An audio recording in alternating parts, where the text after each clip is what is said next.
అన్న మీ హిస్టరీలో ఒక బ్యాంక్ మేనేజర్ని గన్ను పెట్టి గుండెల మీద గన్ను పెట్టి టప్పా టప్పా వేల్చిర్రు. నువ్వు దగ్గర చూసినావా? నువ్వు దగ్గర చూసినా పేల్చిరా లేదా? నువ్వు చూసినావా లేదా? లేదా? చూసినావా? పేల్చిరా లేదా? చూసినావా? పేల్చిరా లేదా? 2 గంటల సేపు జైలుకు పోయిరా లేదా? చంచల్ కూడా జైలు గోడలు చూసిరా లేదా? గన్ ఫైర్ అయిన మాట వాస్తవం. 2 గంటలు చెంచల్ కూడా గోడలు చూసిన మాట వాస్తవం. జైలు చూసినా బెయిల్ చూసినా కాదంటే లేను, కానీ కాల్చిన్నా మిస్ఫైర్ అయిందా అనేది మీరు తెలియకుండా మాట్లాడుతుంది మీ అవివేకం అంట. నాదే అవివేకం అంతే కదా. తెలుసుకొని మాట్లాడు వాస్తవాలు మీరు తెలుసుకొని నాకు ఫైరింగ్ చేసిరా పక్కన పెడదాము. ఒక వ్యక్తి మీద ఫైర్ అయితే అయింది.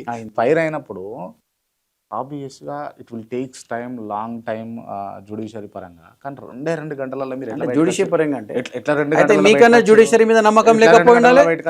మీకంటే జ్యుడిషియరీ మీద నమ్మకం లేకుండా ఉండాలి. నమ్మకం నాకు లేక కాదు, ఉంది, 100% ఉంది. బాజాబ్గా మిస్ఫైర్ అయిన తర్వాత పోలీస్ కి ఇన్ఫర్మేషన్ ఇచ్చింది నేనే. ఎవరైతే ఇంజూర్డ్ పర్సన్ ఉన్నాడో ఆయన హాస్పిటల్ తీసుకుపోయింది నేనే. ఆయన ట్రీట్మెంట్ కి అమౌంట్ కట్టింది నేనే. దాని తర్వాత నేరుగా police station, Narayanaguda police station కి పోయి సరెండర్ అయిన మాట నేనే. ప్రసాదరావు కమిషనర్ గారు ఉండే అప్పుడు, ఇక్బాల్ గారు డీసీపీ ఉండే, జయప్రసాద్ గారు ఏసీపీ ఉండే. వీరు ముగ్గురికి నేను ఇన్ఫర్మేషన్ ఇచ్చిన. నేను తప్పు చేసిన అయితే నేను ఎందుకు ఇన్ఫర్మేషన్ ఇస్తానా? పైలు అప్నా దేకో బాద్ మీద దూసరా కో దేకో అంటారు. నాదే నేను చూసుకోలే. అవతలోడు ఎవడైతే ఇంజూర్డ్ అయ్యిండో నేను తీసుకపోయి అడ్మిట్ చేసి ఆయన ప్రాణాలు ఆయన ఫ్యామిలీ ఇంపార్టెంట్ అని చెప్పి ఇచ్చేసిన. అదే నేను తప్పు చేసింటే బతుకుండు అట్లా మీరు బచాయించిపోయారు, లేకపోతే ఇబ్బంది అవుతుంది. వాస్తవాలు అన్న.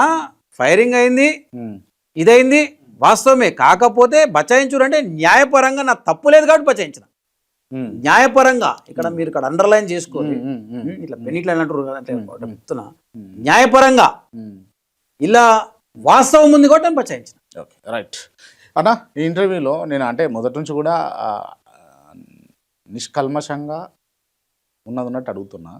ఇంకొంత ఇండెప్త్గా పోదాం. ఎంత డెప్త్ పోతే పో అన్న. ఇప్పుడు 50 ఫీట్లు దోయడానికి 100 ఫీట్లు దో రాదన్న. 100 దోగుతా, 200 కూడా దోగుతాం, 300 కూడా దోగుతాం. కంఫర్ట్ అంటే మీకు కంఫర్టబుల్ గానే ఉన్నారుగా, ఇబ్బంది ఏం లేదుగా? అరే మీకేమైనా అనిపిస్తుంది? నేను అడుగుతున్నా, మీకు అనిపిస్తుంది? మీ మనసులో ఏముందో తెలుసుకుందామని అడుగుతున్నా.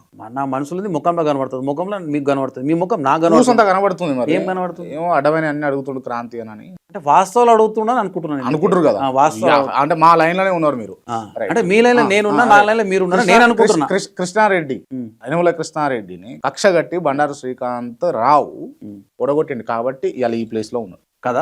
ఒప్పుకోరు ఆయన ఒప్పుకోండి. అరే అవునన్నా, ఆయన ఓడిపోవడానికి కారణం కాంగ్రెస్ పార్టీ. కాంగ్రెస్ పార్టీకి సంబంధించినటువంటి కార్యకర్తగా, నాయకుడిగా ఆపోజిట్ పర్సన్ ఓడగొట్టాలి కాబట్టి ఓడగొట్టినాము.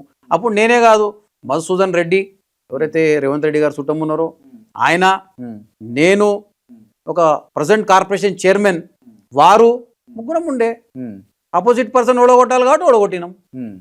దానిలో తప్పేముందన్న? రాజకీయం చేసినాము, తప్పేం చేసినామన్న. అప్పుడు చేసిన రాజకీయం ఇప్పుడు మీకు శాపంలా మారిపోయింది అని అంటే అది కాదన్న.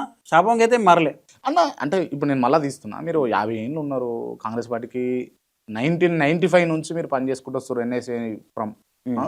కానీ టిల్ నౌ ఇప్పటి వరకు కూడా మీరు ఆశించిన స్థాయిలో ఒక రాజకీయ నాయకుడు ఉండాల్సిన స్థాయిలో మీరు అయితే ఉండలేకపోయారు. నేను ఒక ఎగ్జాంపుల్ చెప్తాను. భారతదేశంలో కేసీ వేణుగోపాల్ గారు అంటే అందరు రాజకీయ భవిష్యత్తు మార్చేటువంటి వ్యక్తి, లేదా అవకాశం ఉన్నటువంటి వ్యక్తి. కాంగ్రెస్ పార్టీ సిద్ధాంతపరంగా పోయేటువంటి పార్టీ. కేసీ వేణుగోపాల్ గారు కేరళ సీఎంగా ఆస్పిరెంట్ ఉండే. కానీ అక్కడ వాస్తవాలని ప్రజలని దృష్టిలో పెట్టుకొని ఏదో నామ్స్ ప్రకారంగా సతీశన్ గారిని సీఎం చేశారు, కేసీ వేణుగోపాల్ గారిని చేయలేదు. అదే రకంగా నాకెప్పుడు ఎక్కడ కరెక్ట్ స్థానం అని ముఖ్యమంత్రి గారికి అనిపిస్తుంది. నమ్మకం ఉన్నదా మీకు ముఖ్యమంత్రి గారి మీద? ఆయన మీద ఉందా? 100% ఉంది. నిజంగా ఉందా? అంటే మీరు ఎట్లా అడుగుతారు అంటే ఒక భక్తునికి దేవునికి, అరే వాస్తవాలు మాట్లాడుతున్నారు. ఒక భక్తునికి దేవుని మీద నమ్మకం ఉందా అంటే నా దేవుడు చెప్తున్నా శ్రీధర్ బాబు. ఒక భక్తునికి దేవుడి మీద నమ్మకం ఉందా అంటే ఎస్, నా దేవుడు శ్రీధర్ బాబు మీద నాకు నమ్మకం. ఇంతగానం హైలైట్ చేస్తా ఉన్నారు శ్రీధర్ బాబు గారిని. అవునన్న, ఈ రోజు కాదన్న, నాడు నుంచి నేడు వరకు రేపు కూడా నాకు ఆయన దేవుడే. నేనేదైతే ఇద్దరే నమ్ముతా, ఒకటి శబరిమల అయ్యప్పని, ఇక్కడ శ్రీధర్ బాబు, ఇద్దరినే వస్తుంది అన్న. కార్పొరేషన్ చైర్మన్ లేకపోతే ఈసారి ఎమ్మెల్యేని అయిపోతారులే మీరు. కావాలనే కదా ఆకాంక్ష అన్ని అవే కదా. అయిపోతారన్న. ఇప్పుడు ఇంటర్వ్యూ బయటకు వచ్చిందంటే మీరు అయిపోతారు. ఈ రెండు అంతే కదా, ఆకాంక్ష రెండు అదే. కావాలని రాజకీయంగా తిరిగేది ఎందుకన్నా, ఏదో ఒకటి కావాలని. అవుతాం. నేను ఒకళ్ళు నమ్ముకోవాలి, దేవుని నమ్ముకోవాలి. హైలైట్ చేస్తారు కదా, ఇతవాన లేపుతావురు కదా, అవుతారు అని అంటున్నాను. నేను లేపుడు ఏముంది అన్న, వాస్తవం మాట్లాడుతున్నా. వాస్తవాలు మాట్లాడితే లేపుడు అని మీ డిక్షనరీలు అనిపిస్తే లేపుతున్నా. నేను ఆయన గురించి మాట్లాడుతున్నా, వాస్తవాలు నా మనసులోని మాటలు నేను మాట్లాడుతున్నా. ఈ మాటలు నేను మాట్లాడు లేపుడు అని మీకు అనిపిస్తే లేపుతున్నా.